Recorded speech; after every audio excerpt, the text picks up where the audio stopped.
Ninth class के student 90% यही गलती करते हैं कि शब्द को नहीं पहचान पाते कि ए वी टी एस ये क्या होता है। देखिए, सबसे पहले आपको याद रखना है कि सीधी रेखा में, यानी कि जो सीधी रेखा में ऑब्जेक्ट हमारे डिस्टेंस यानी दूरी तय कर रहा है, उसकी चीजें न्यूमेरिकल्स में कैसे आपसे पूछी जाती है और आपको क्या फॉर्मूलाज लगाना है जिससे कि आप आराम से उसको निकाल सकें।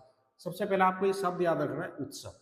अब उत्सव को अगर हम डिफाइन करें तो यू का मतलब होता है प्रारंभिक वेग, टी का मतलब होता है आपके समय, एस का मतलब होता है आपकी डिस्टेंस दूरी, और ए का मतलब होता है त्वरण, और बी का मतलब होता है अंतिम वेग।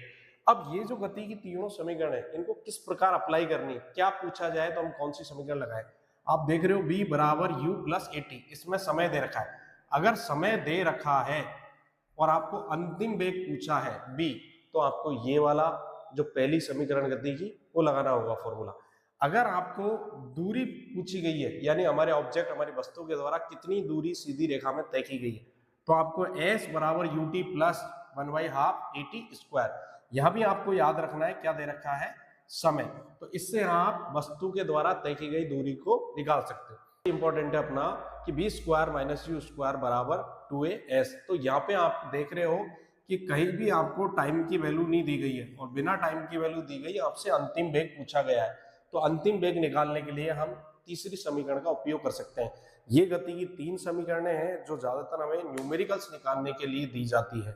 आपको याद रखना है शब्द क्या है, उत्सव।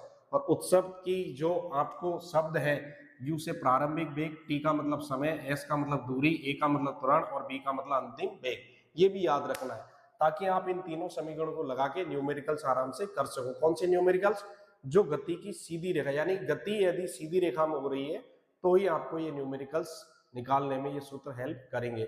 मिलते हैं नेक्स्ट वीडियो में, इसको 1 से 2 बार देखो ताकि आपके समझ में आ सके।